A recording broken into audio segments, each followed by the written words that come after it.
Hey, welcome to the webinar brought to you by AmTrust Title, Steve Napolitano, Senior Executive Vice President. My name is Michael Stoller, host of the Stoller Report. I'm very happy to have three prominent restaurant and chefs on my show today. I have the legendary Drew Naporand, Nobu, Tribeca Grill, Bertard, who is celebrating his 30th anniversary next week or 2 weeks of Tribeca Grill. Chef David Burke, owner and operator of at least 8 restaurants in New York, 8 in New Jersey and 4 in New York, okay? And last but not least, the chef, the legendary Michael LaMonaco of the Porterhouse, New York and Hudson Yards Grill, correct? Yes. I got it over there. So all of you were involved after 9/11. How is this 9/11? How do you compare 9/11 to the restaurant business as it is to the coronavirus? Michael, you were the first-hand person. Well, I have different experience from everybody else in my experience with 9/11. So, you know, what you're saying is how does it compare? So I lost my restaurant on 9/11, and then we were in recovery mode, and that's different from operating a business as Drew did. So maybe Drew should take the question. Okay, Drew. Oh, there was a tremendous amount of uncertainty, post 9/11, but there was a sense that, okay, we got attacked, but it wasn't going to be something that was going to be long-standing. And in fact, it was only a few days later that we were imploring the mayor of the city of New York to get us open. And he listened to us. And so essentially they opened up the streets from Canal Street. First it was 14th Street, then it became Canal Street. When they finally opened the streets to pedestrian traffic, not vehicular traffic, people came down. That was 2 weeks. We're into this thing over a month now, and maybe, how many was it? 6 weeks? I can't even. No, we're like 4 weeks. It was St. Patrick's Day is March 12th, so we're exactly 30 days into this right now. What I would say, Michael, is this is totally unprecedented. This is affecting everyone in a way that 9/11 just didn't affect. 9/11 was nothing compared to this, quite frankly. David, on 9/11, you were downtown, correct? You were on the Upper East Side. I was Upper East. Yeah, I was Upper East. Listen, New York City felt it the most. The rest of the country continued to operate, and so it wasn't like what we're in now.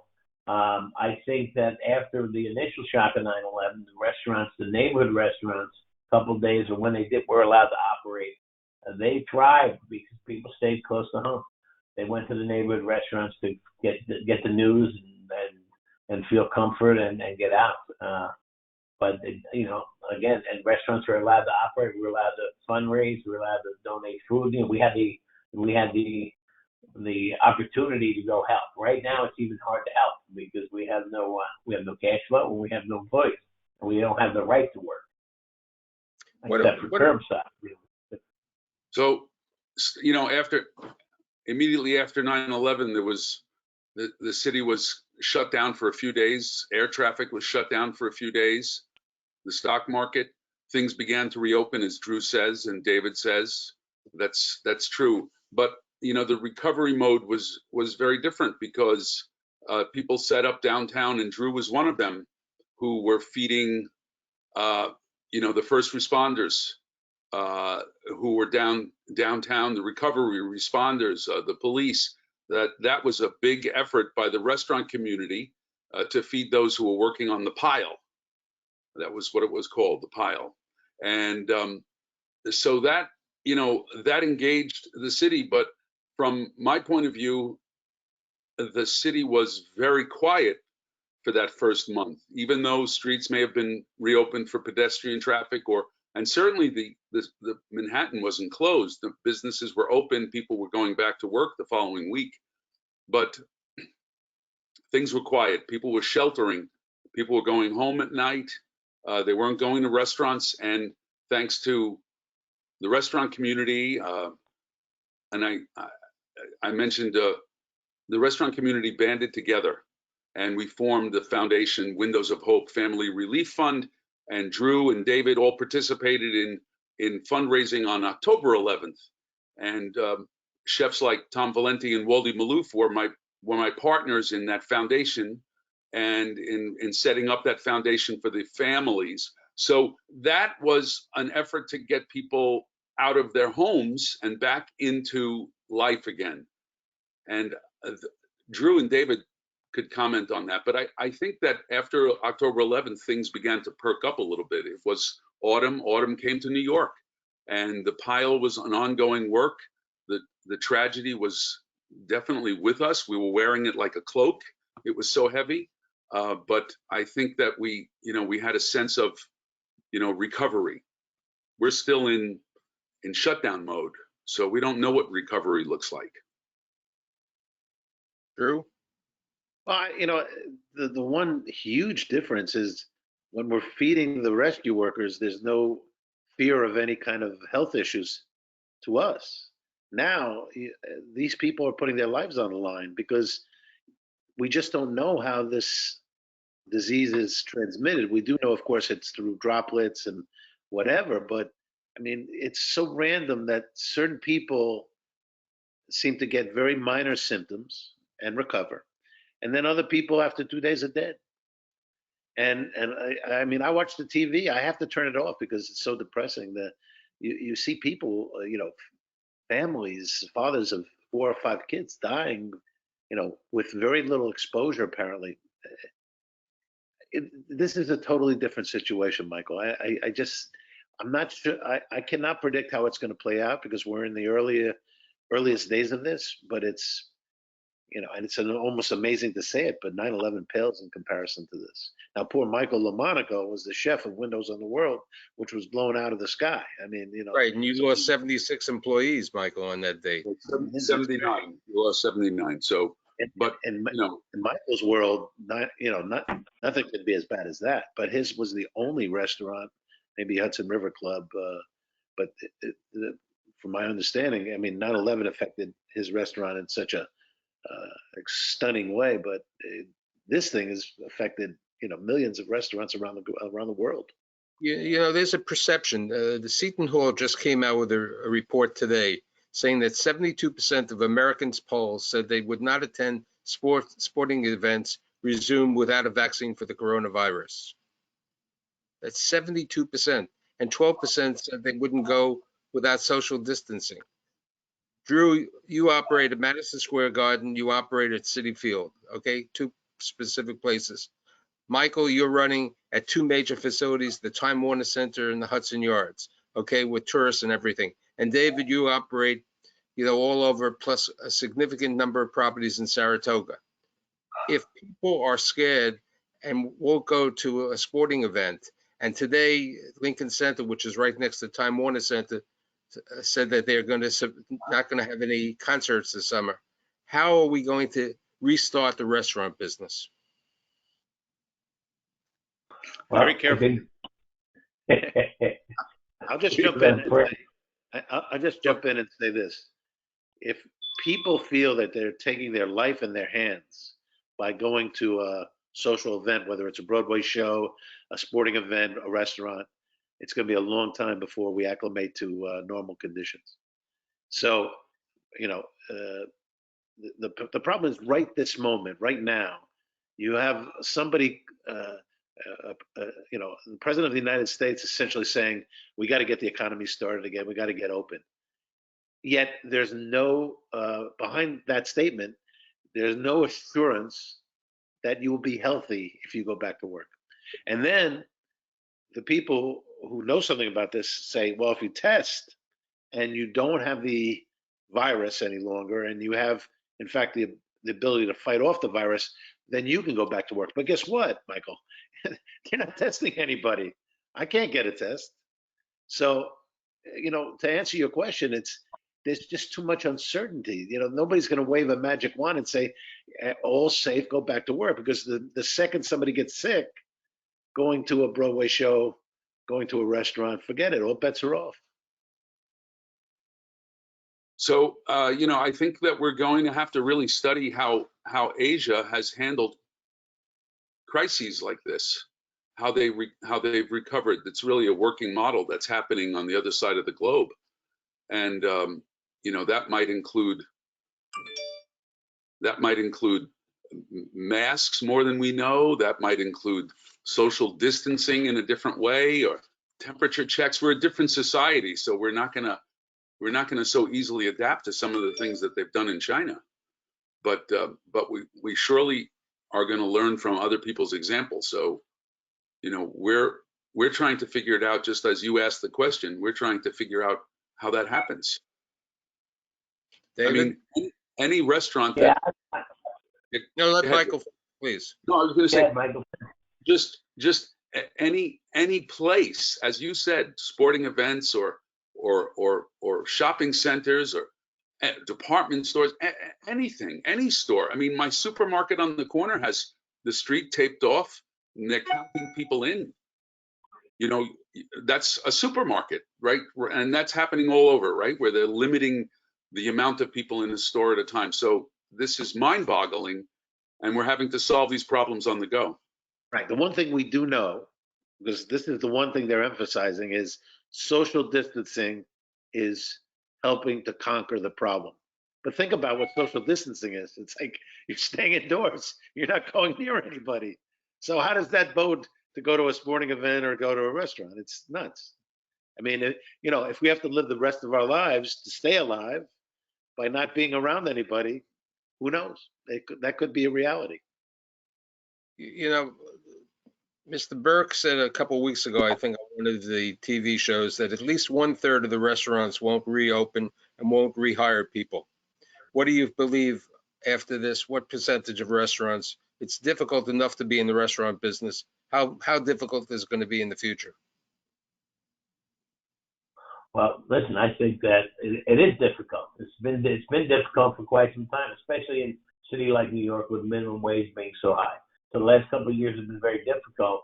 There has to be an adjustment to rents again, and we don't know how busy we're going to be. We could get the green light to open in mid-May, and that might mean, depending on the consumer and their confidence of coming back into a public place, we might do 20 dinners as opposed to 200. So how much staff can we even bring back? I think it's a slow growth to get back to, if we ever get back to normal. It's going to take a long time. It's going to have a lot to do with confidence. But I think some people economically that won't make sense for a lot of restaurateurs and those chefs, and I think they're going to say, you know what, this is just too difficult. And look, I would think going forward, people think twice about signing a lease for a business that's so difficult to run, and something like this can knock you out of the park. This might not be the only pandemic we see in the next few years. And if it comes back in, what happens again? You get sidelined. It's like living in a flood zone. How many times are you going to keep rebuilding? What about, New York City had 67 million visitors to last year. The visitors come. The visitors are responsible for filling up your restaurants and other businesses over here. People aren't going to travel that much. How much do you think your business, when you reopen, will be? How long will it take you to get back to the levels that you were doing prior to the coronavirus in March? Any idea? Look, the worst case scenario is what you just stated, which is, most of us run restaurants where at least 30 to 40% are visitors, and without that customer base, forget about it. I know, irregardless of what happens, when I reopen, I'll be cheaper, I'll have a tighter menu, and I'll have to cut my payroll enormously to just survive. And that's what I'm hoping to do. I'm hoping to get open, but it's not going to be business as usual, because it's just not going to bounce back like it was. Maybe a hot restaurant, there's a couple of places that you couldn't get near, been open for a year or two, but if they impose a restriction as to how far the tables are going to be apart, a lot of these restaurants are very small, and they need every single table that they can have. So being a hot restaurant might be the kiss of death. in the near future, because I wouldn't want to go to a hot restaurant right now. I'd want to go to a neighborhood restaurant where I maybe someone's not sitting next to me. So, a hot restaurant might not be the smart thing right now. It might be the tried and true place that's going to, keep the pace at the door to a manageable amount of people at a time instead of overbooking. No one can predict how many restaurants will be able to reopen. I mean, there's a lot of numbers that we throw around. It's 30% or 40 or 50. The basis of the restaurant business is it's a small business. Many of them are family run or single owner proprietor.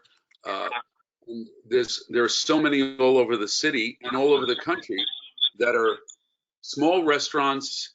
Restaurants have always led the way in development, not only in big buildings or big cities, but in neighborhoods, in expanding the idea of the restaurant expands the idea of a neighborhood or a small town. They add to the culture of a place, and restaurants have always been one of the first into a space. Restaurants go out and look for spaces that are affordable, and they often open and then create a popularity for that neighborhood that they're in. Restaurants lead the way many ways in development of neighborhoods, whether it's gentrification of a city or redevelopment, I mean to say, rather than gentrification, redevelopment. This is something that we're going to probably see entrepreneurship that happens out of this as well, out of this tragic situation we're in. But how to predict what happens to small businesses? That's really what you're asking. What's going to happen to a small business that can't tide themselves over for 2 months, 3 months, 6 months? How do they reopen? Probably with the help of their landlord. I think you should probably. Which is what I want to bring up the fact. How are your landlords, or how are the landlords in the industry that you speak to all the time reacting to this? Yesterday, David, you mentioned that your landlord on East 62nd Street has offered you certain abatements. Yeah. David? Well, I think every landlord is going to be different, whether you're dealing with a corporate landlord or an individual landlord, or depending on the landlord. My landlord lives above the restaurant. She's reached out and offered several months of free rent for now, and then I told him when the time comes, we'll figure out how to get to that. We'll negotiate perhaps a new lease. We've got 9 or 10 years left, and we certainly can't afford to pay what we signed up to pay, because we're not sure whether we'll be able to even use the amount of square footage to fill people up. If there's a mandate on you can only use half your dining room or only spread people out, that affects our number. So we'll have to renegotiate and look at maybe a percentage rent for the next couple of years until we get back up, or flexibility. I mean, communication. I'm confident that we'll be able to work something out, because I don't think a landlord's in a position to lose a good tenant right now, because who else is going to go in and take over? I mean, if the business isn't there, the business isn't there. The Cheesecake Factory, arguably one of the most successful restaurant groups, in our country, put it out to all their landlords: no rent in April. They're not going to pay anybody. So if the Cheesecake Factory is not paying anybody, I think that sets the tone for all of us. Well, every property owner has their own way of dealing with this. I'm sure it's going to vary from operation to operation.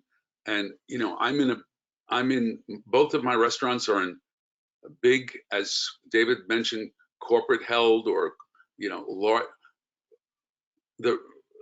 So the landlord understands the economics of the restaurant business. The restaurants add value to the location.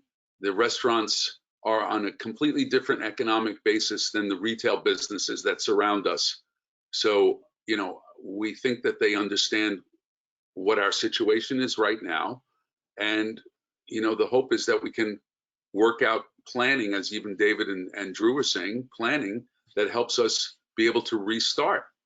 And I'm sure we will. I'm very confident in that. Now, in a similar manner, the landlords, all of your landlords, including yours, Michael, who are corporate over landlords, they have debt to pay to the banks. So it's a combination that you have to have the landlord willing to do something and the lenders have to be doing something. So it's more than a one-player partnership over there. I mean, Absolutely true. That is true. And, you know, it's such a complicated set of a chain of people who are involved, of entities who are involved along the way. The landlords and the lenders have to work together to be able to welcome their tenants back. The landlords don't want to lose tenants, and the lenders are going to have to understand the position of the landlords. The landlords are now in a situation that they couldn't anticipate or expect, and need some breathing room as well. So all of this stimulus package, I haven't heard these elements come up yet in the stimulus package, and maybe that's in package 2 or package 3, but you know, there are going to be the lenders who are going to want relief, and you know, Thomas Keller announced yesterday or today that he's filing suit against his insurance company for not covering him adequately or at all, and all of business interruption insurance. Right, business interruption insurance. So, you know, then you'll get the insurance companies who will want some sort of relief as well, as they did in 2008, 2009. Now, do you all have? Michael, the one thing I would say is, you know, you have 3 of us who operate mostly in New York City, New Jersey, right next door. I've had restaurants on the West Coast, but anywhere in America today, the real estate is stupid. And you know, the reason the real estate is stupid is because market rent is what some idiot decides to pay on the corner across the street from you after you've been there 20 years. And then, you know, you're supposed to pay the same rent as that person. Or, you know, you're paying a percentage rent. You know, in the case of Michael Lomonaco, you know, his partner's a developer, so most probably he has to pay a percentage rent. So the reality is, whether you do $1 or you do 20 million, you know, your percentage rent is the same. So there has to be an adjustment. The whole thing with the real estate is going to be a huge adjustment, because we were at the peak of the market. I'm sorry, but we were paying too much. And if those of us if we're fed up and we don't go back in, and Donald Trump says, well, you know, the restaurants that don't go back in, somebody else is going to take their place. Well, you know what? They're not going to pay the rent that we were paying. They're going to pay something else. All of you were also in the catering business. The catering business has been affected over here. How do you see the decimated? How do you see the catering? I know, Michael, you've been running catering out of your 2 restaurants. David, you've always had the David Burke and Drew. You've been doing it from Batard, you know, from Nobu and everything else.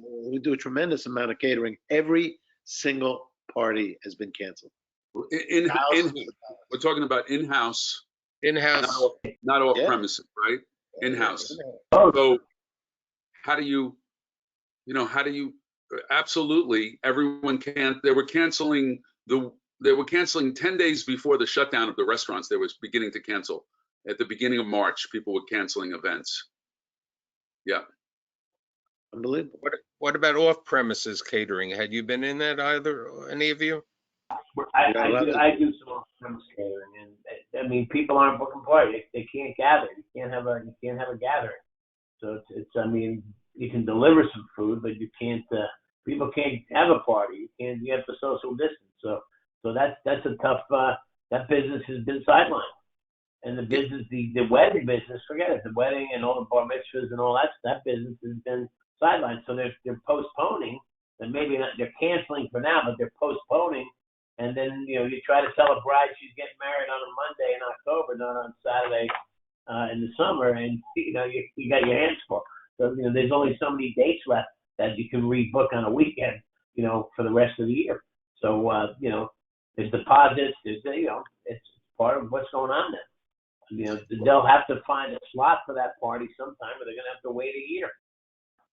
David, you operate in hotels. How do you see the hotels resuming later on with the fine dining, with restaurant owners like you? I know at the TWA hotel at the airport, John George is over there and a couple of other.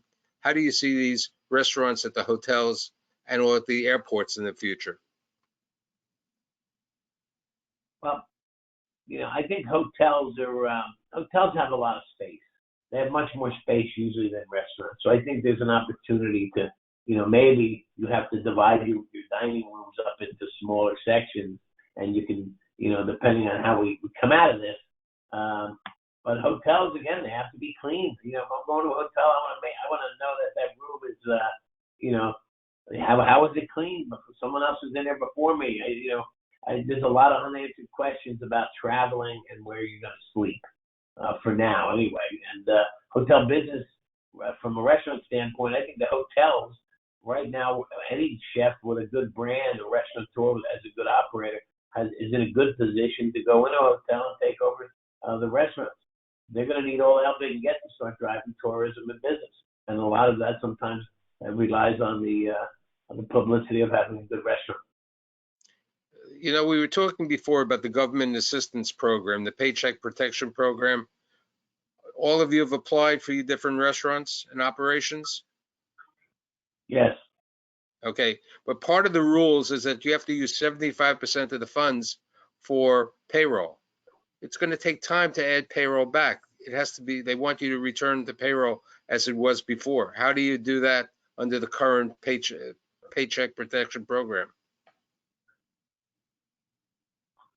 Well, I think the idea, like I said, if you get, no one's really got their money yet. So if we get the money in 2 weeks, we can, and if we get the money and it coincides with when we can open, it gives us a cushion to bring back as many people as we need and even overstaff to get things going. I don't think we're ever going to get back to we're not immediately going to get back to the same payroll we had.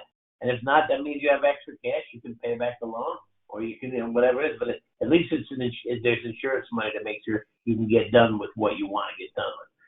In fact, if we get the cash. Right now, I've been dealing with one bank, and I had to go elsewhere because I couldn't get through. And they were a week behind schedule from when they reported they'd be ready. And so there's frustration out there. But frustration is fear. And, I'll believe it when I see it, when the cash is in hand. But until then, we're all sitting here wondering what our livelihoods are going to be like in the future. Okay, in a similar manner to the program that you created, Michael, years ago at the Windows of the World, after 9/11, and something that David's working on today with his program in New Jersey, how do you see the country or the government or anyone working on a program to support all of these workers who work in the restaurants, who the middle America people who are difficult paying their rent, paying their living expenses?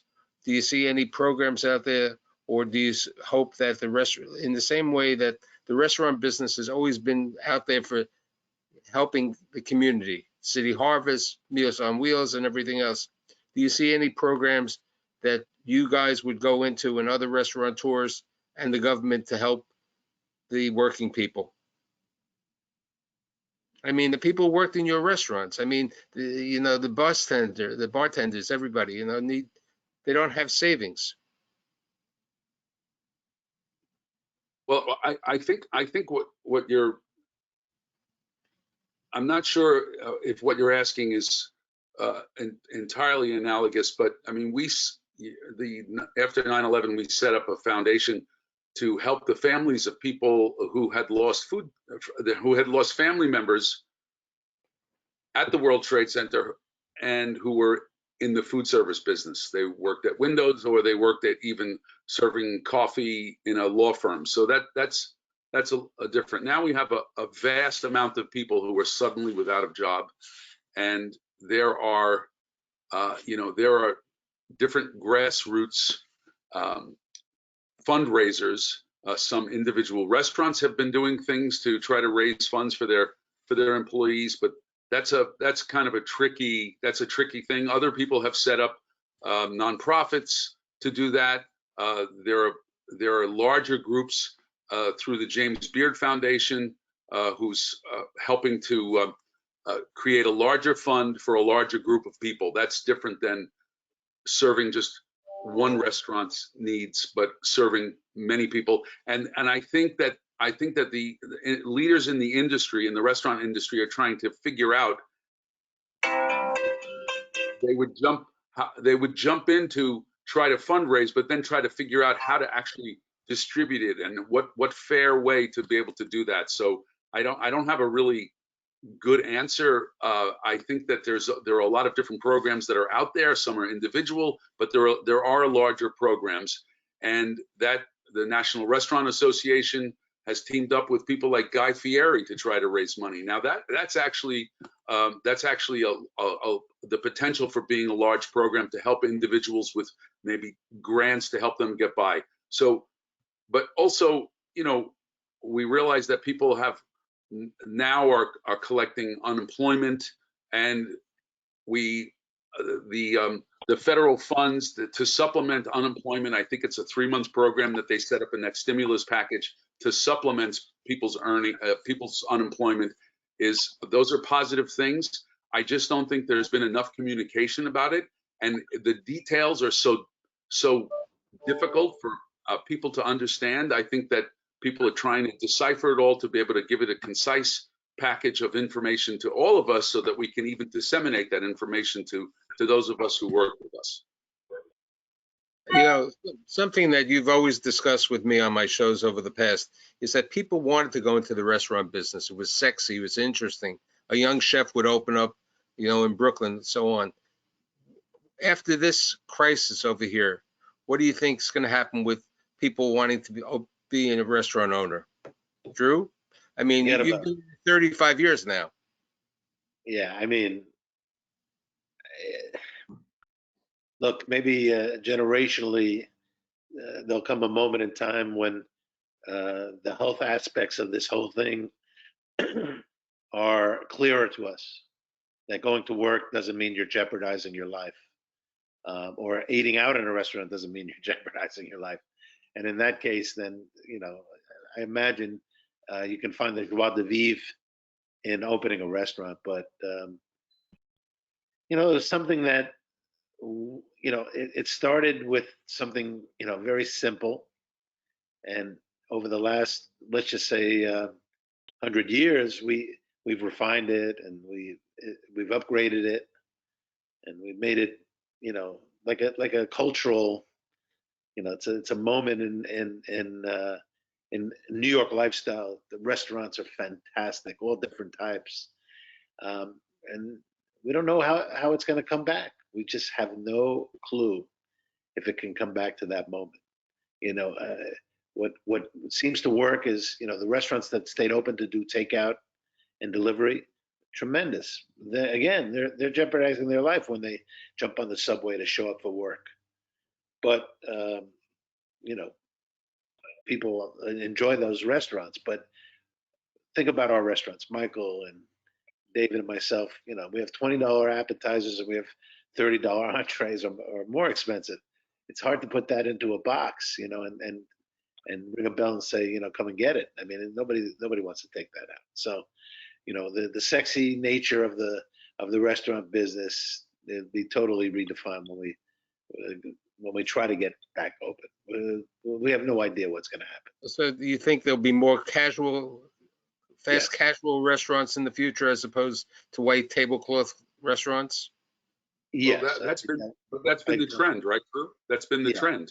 That's been the trend. I mean, look, if you're going to go spend $330 at 11 Madison Park, you know, it's going to be a big deal meal.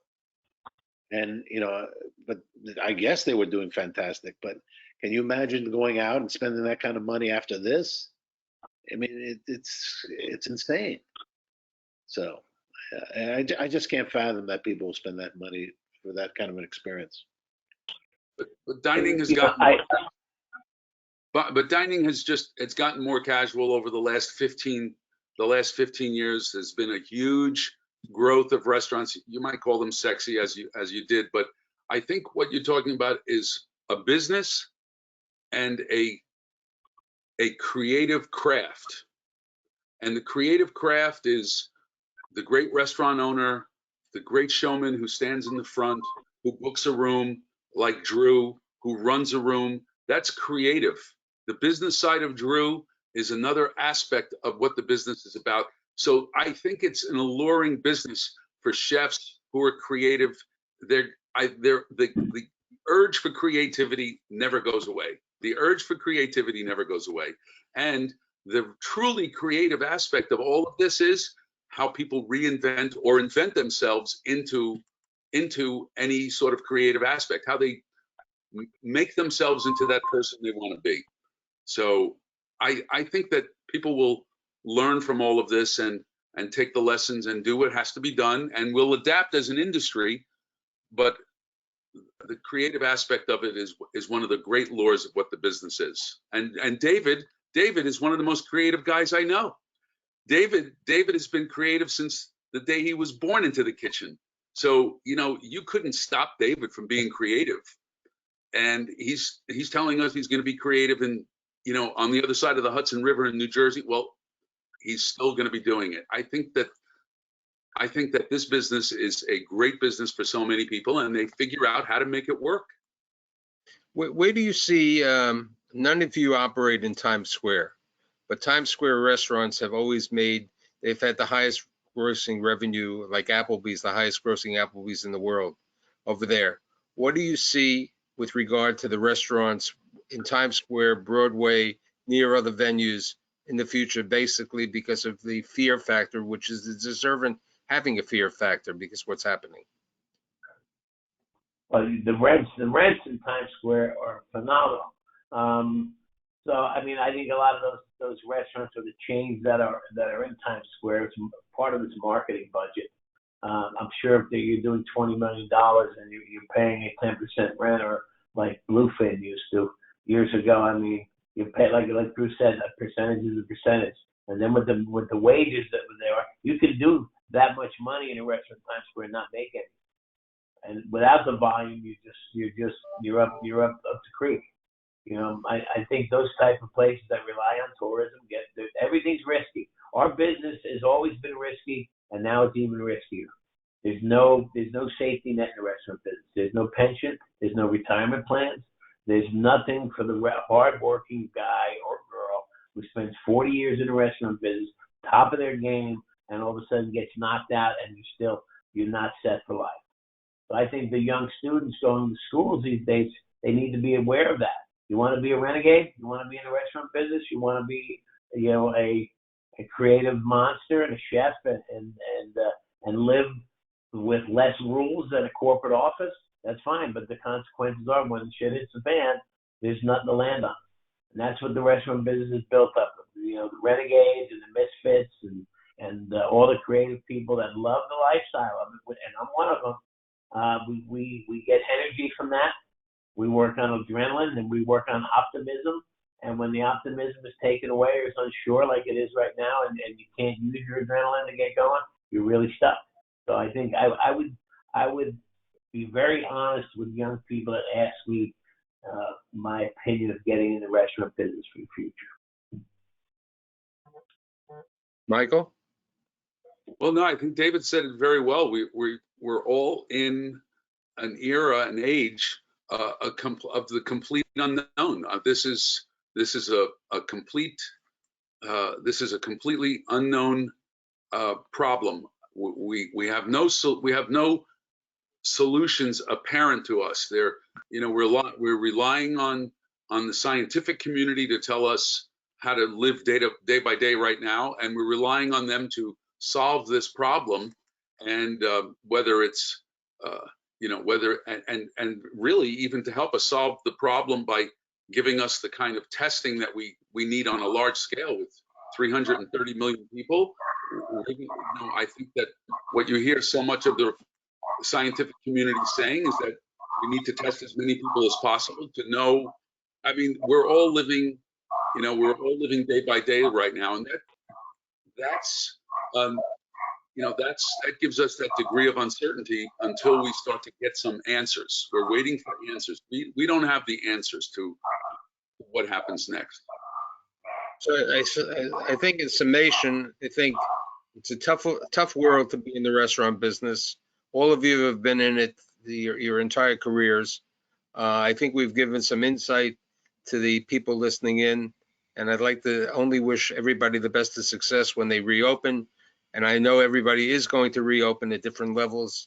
And I'd like to thank Drew, Michael, and David, and thanks to AmTrust Title Steve Napolitano, Senior Executive Vice President, and we'll have more webinars in the near future. This is Mike Stoller. Thanks, Michael. Thank you. Thank you, Michael. Thank you, Michael. Nice to see you guys. See you guys. All the best, Hope guys. to see you in person soon. Stay 6 feet away.